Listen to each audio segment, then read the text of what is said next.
If you are watching this video in English, chances are you use the Latin alphabet, which has 26 letters, right? Starts with A, ends with Z. Luckily, the musical alphabet only has 7 letters, so not too bad, not as tricky, right?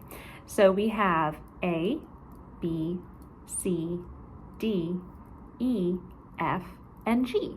So no H, nothing after that. So what happens once we get all the way through from A to G? Well, we actually reset. So A, B, C, D, E, F, G, A, B, C, D, E, F, G, so on and so forth. So let's check this out on the piano. The letters of the musical alphabet move on the keyboard from left to right. This is forward. Here's my A. A, B, C, D, E, F, G. A, B, C, D, E, F, G. A, B, C, D, E, F, G. So on and so forth. Okay, so the other thing that you're going to see is towards the left, we have lower pitches, and to the right, we have higher pitches.